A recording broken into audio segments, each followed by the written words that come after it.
السلام علیکم دوستو، تصور کیجئے ایک ایسا سفر جس میں ایک عظیم نبی ایک ایسے بندے کے ساتھ ہے جسے اللہ تعالیٰ نے خاص علم سے نوازا ہے۔ سفر کے دوران کچھ ایسے واقعات پیش آتے ہیں جو ظاہر میں سمجھ سے باہر نظر آتے ہیں۔ ایک کشتی کو نقصان پہنچایا جاتا ہے، ایک نوجوان کے بارے میں حیرت انگیز فیصلہ کیا جاتا ہے، اور ایک گرتی ہوئی دیوار کو بنا کسی محنت تانا کے درست کر دیا جاتا ہے۔ ہر مرحلے پر نبی حیرت میں پڑ جاتے ہیں، لیکن ان کے ساتھی فرماتے ہیں کہ ان باتوں کی حقیقت اور حکمت بعد میں واضح ہوگی۔ جب پردہ اٹھاتا ہے تو معلوم ہوتا ہے کہ اللہ تعالیٰ کی تدبیر اور حکمت انسانی سمجھ سے کہیں بلند ہے۔ ناظرین، اسلامی روایت میں ایک ایسے بزرگ اور پراسرار شخصیت کا ذکر ملتا ہے جن کا نام حضرت خضر علیہ السلام کے طور پر مشہور ہے۔ قرآن مجید کی سورہ الکہف میں ایک ایسے نیک بندے کا بیان ملتا ہے جنہیں اللہ تعالیٰ نے اپنی خاص رحمت اور علم سے سرفراز فرمایا تھا۔ روایت میں آتا ہے کہ انہیں خضر کہا گیا، اور اس لقب کے بارے میں مختلف اقوال نقل کیے گئے ہیں۔ ان کی شخصیت صدیوں سے لوگوں کی توجہ کا مرکز رہی ہے۔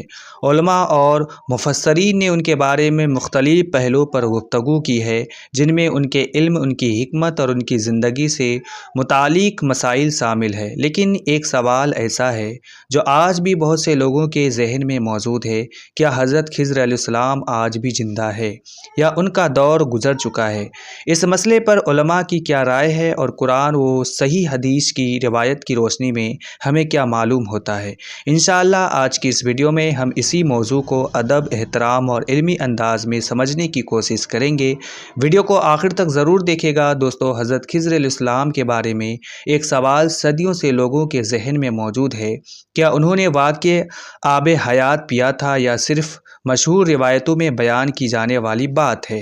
اس مسئلے میں اہل علم کی مختلف رائے پائی جاتی ہے۔ کچھ علماء کی رائے یہ ہے کہ حضرت خضر علیہ السلام اب اس دنیا میں موجود نہیں ہے، جبکہ دوسری بزرگان دین اور کچھ اہل علم یہ مانتے ہیں کہ اللہ تعالیٰ کے حکم سے ان کی زندگی ایک خاص انداز میں باقی ہے۔ البتہ اس بارے میں قطعی فیصلہ اللہ تعالیٰ ہی بہتر جانتا ہے۔ ناظرین، آب حیات کا تذکرہ اسلامی روایتوں اور تاریخی کتابوں میں ملتا ہے۔ مشہور ہے کہ ایک ایسا چشمہ تھا جس کے بارے میں لوگوں کا خیال تھا کہ اس کے پانی سے لمبی عمر حاصل ہو سکتی ہے، لیکن اس سلسلے میں جو باتیں بیان کی جاتی ہے ان میں بہت سے روایتیں تاریخی اور تفسیری کتابوں میں نقل ہوئی ہے، اس لیے انہیں یقینی اور قطعی حقیقت سمجھنے کے بجائے روایت کے طور پر ہی بیان کرنا چاہیے۔ روایتوں میں آتا ہے کہ ایک عظیم بادشاہ حضرت ذوالقرنین علیہ السلام کو اس چشمے کے بارے میں معلوم ہوا۔ اس کے بعد انہوں نے اس کی تلاش کا ارادہ کیا۔ کہا جاتا ہے کہ اس سفر میں ان کے ساتھ حضرت خضر علیہ السلام بھی موجود تھے، جو اپنے علم، دانش اور رہنمائی کی وجہ سے خاص مقام رکھتے تھے۔ سفر لمبا تھا، راستے انجان تھے، اور منزل ایک ایسا راز تھی جس کے بارے میں ہر کوئی جاننا چاہتا تھا۔ تلاش جاری رہی، قافلے آگے بڑھتے رہے اور مختلف علاقوں کا سفر کیا گیا۔ اسی دوران کچھ روایتوں میں یہ بیان ملتا ہے کہ حضرت خضر علیہ السلام اس چشمے تک پہنچ گئے، جبکہ دوسرے لوگ اس سے محروم رہے۔ لیکن دوستو، ان روایتوں کی تفصیلات کے بارے میں علماء نے الگ الگ باتیں بیان کی ہے، اس لیے ایک مومن کے لیے بہتر یہی ہے کہ جن باتوں کی قطعی دلیل موجود نہ ہو ان کے بارے میں احتیاط اور ادب کے ساتھ گفتگو کی جائے۔ بہرحال، حضرت خضر علیہ السلام کی شخصیت کا سب سے مشہور اور سب سے اہم واقعہ ابھی باقی ہے۔ یہ واقعہ جس کا ذکر خود قرآن مجید میں تفصیل کے ساتھ ملتا ہے۔ ایک طرف تھے ذلیل القدر نبی حضرت موسیٰ علیہ السلام، اور دوسری طرف اللہ کے ایک ایسے نیک بندے جنہیں خاص علم عطا کیا گیا تھا۔ روایتوں میں آتا ہے کہ ایک موقع پر حضرت موسیٰ علیہ السلام اپنی قوم کو نصیحت فرما رہے تھے۔ اسی دوران ایک شخص نے سوال کیا: سب سے زیادہ علم کس کے پاس ہے؟ یہی سے شروع ہوتا ہے وہ عظیم واقعہ جس میں صبر، علم، حکمت اور اللہ تعالیٰ کی تدبیر کے ایسے راز سامنے آتے ہیں جو انسان کو گہری فکر میں ڈال دیتے ہیں۔ دوستو، حضرت موسیٰ علیہ السلام اللہ کے ذلیل القدر نبی تھے۔ انہیں وہاں کا علم عطا کیا گیا تھا اور ان کی شان بہت بلند تھی۔ ایک موقع پر جب ان سے علم کے بارے میں سوال کیا گیا تو اللہ تعالیٰ نے اپنی حکمت کے تحت انہیں ایک ایسی حقیقت دکھانے کا ارادہ فرمایا جو قیامت تک آنے والے انسانوں کے لیے سبق بن جائے۔ اللہ تعالیٰ نے حضرت موسیٰ علیہ السلام کو بتایا کہ دو دریاؤں کے ملنے کی جگہ پر ان کا ایک نیک بندہ موجود ہے جسے خاص رحمت اور ایک خاص طرح کا علم عطا کیا گیا ہے۔ حضرت موسیٰ علیہ السلام نے عرض کیا، اے میرے رب، میں اس بندے تک کیسے پہنچوں؟ تو اللہ تعالیٰ کی طرف سے نشانی بتائی گئی کہ اپنے ساتھ ایک مچھلی رکھ لے اور جہاں وہ مچھلی غائب ہو جائے وہی آپ کی منزل ہوگی۔ اس کے بعد حضرت موسیٰ علیہ السلام اپنے وفادار ساتھی یحییٰ بن نوح کے ساتھ سفر پر روانہ ہوئے۔ راستہ لمبا تھا، سفر میں مشقت بھی تھی، لیکن اللہ کے حکم کی تلاش انہیں آگے بڑھاتی رہی۔ ایک مقام پر دونوں آرام کے لیے ٹھہرے۔ اسی دوران اللہ کی قدرت کا ایک عظیم نشان سامنے آیا۔ وہ مچھلی جو ان کے ساتھ تھی سمندر کی طرف چل گئی اور اپنے لیے ایک انوکھا راستہ بنا لیا۔ یہی وہ نشانی تھی جس کا انتظار تھا، لیکن اس وقت اس بات کا ذکر کرنا بھول گئے۔ جب سفر کچھ اور آگے بڑھا تو حضرت موسیٰ علیہ السلام نے کھانے کا ذکر کیا۔ تب ان کے ساتھی کو اچانک وہ واقعہ یاد آیا اور انہوں نے پوری بات بیان کر دی۔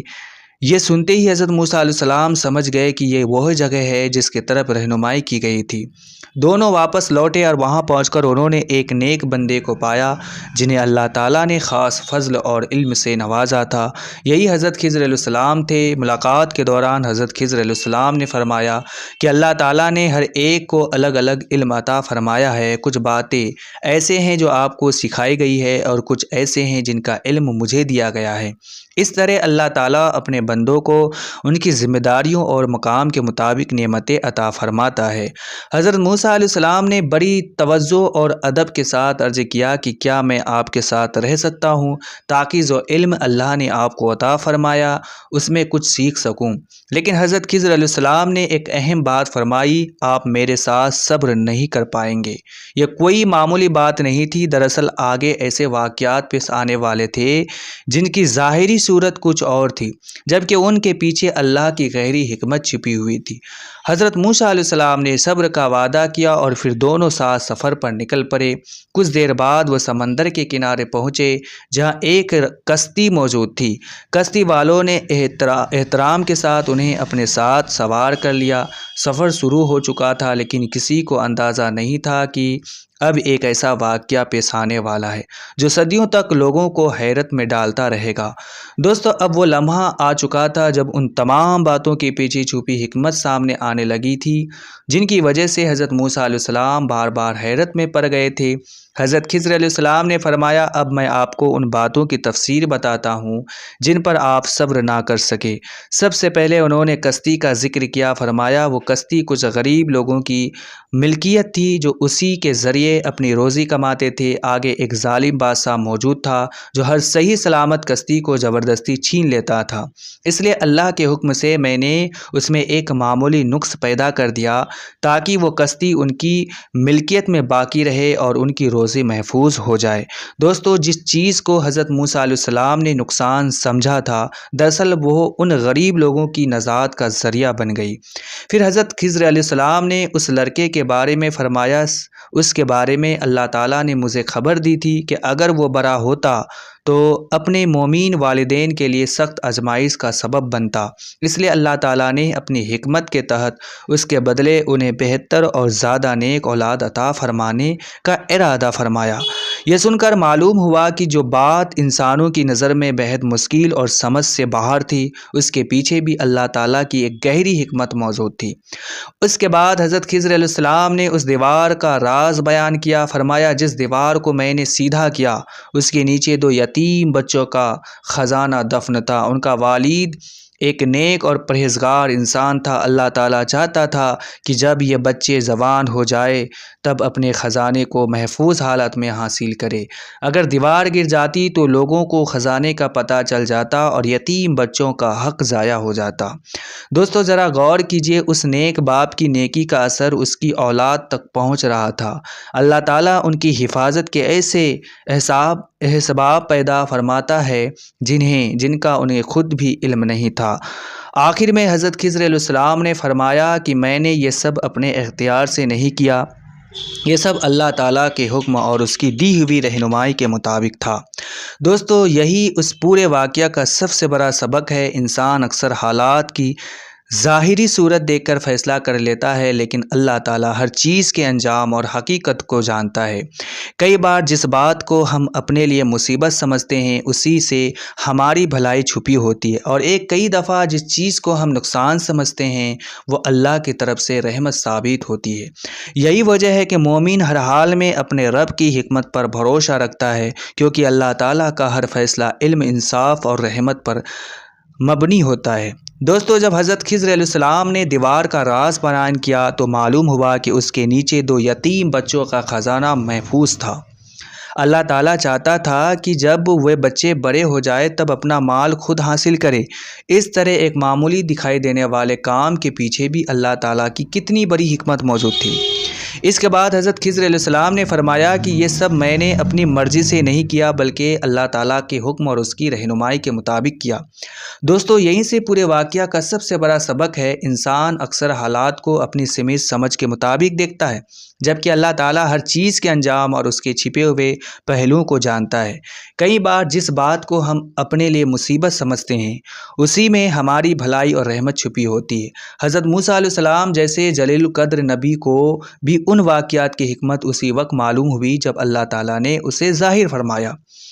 اس سے ہمیں توجہ، صبر اور اللہ کی تدبیر پر بھروسہ کرنا سیکھنا چاہیے۔ ناظرین، حضرت خضر علیہ السلام کے بارے میں لوگوں میں بہت سی روایتیں اور ہدایتیں مشہور ہیں۔ کچھ بزرگوں سے ان سے ملاقات کے واقعات بھی نقل کیے جاتے ہیں، حالانکہ ان روایتوں کے درجے اور ان کی تفصیلات کے بارے میں اہل علم کے الگ الگ رائے پائی جاتی ہے۔ اس لیے ایسے معاملوں میں احتیاط اور حقیقت کا دامن تھامنا چاہیے۔ البتہ ان روایتوں سے جو بات یقینی طور پر سیکھی جا سکتی ہے وہ یہ ہے کہ انسان کا ظاہر اور باطن ایک جیسا ہونا چاہیے۔ اخلاص، تقوی اور اللہ کا خوف وہی دولت ہے جو بندے کو اس کے رب کے قریب کرتی ہے۔ دوستو، حضرت خضر علیہ السلام کے واقعے ہمیں یہ تعلیم دیتے ہیں کہ ہر دکھائی دینے والی چیز پوری حقیقت نہیں ہوتی۔ کچھ راز ایسے ہوتے ہیں جنہیں اللہ تعالیٰ اپنی حکمت سے پردے میں رکھتا ہے، اور کچھ باتیں وہی جانتا ہے جنہیں وہ خود بناتا چاہتا ہے۔ یہی وجہ ہے کہ حضرت خضر علیہ السلام کا تذکرہ صدیوں سے لوگوں کے دلوں میں حیرت، فکر اور عبرت پیدا فرمایا کرتا ہے۔ اللہ تعالیٰ ہمیں صبر، حکمت اور اپنی تدبیر پر مکمل بھروسہ کرنے کی توفیق عطا فرمائے، آمین۔ اگر آپ کو یہ ویڈیو پسند آئی ہو تو اسے ضرور شیئر کیجیے، چینل کو سبسکرائب کیجیے اور کمنٹ میں لکھیے اللہ کی حکمت سب سے بڑی ہے۔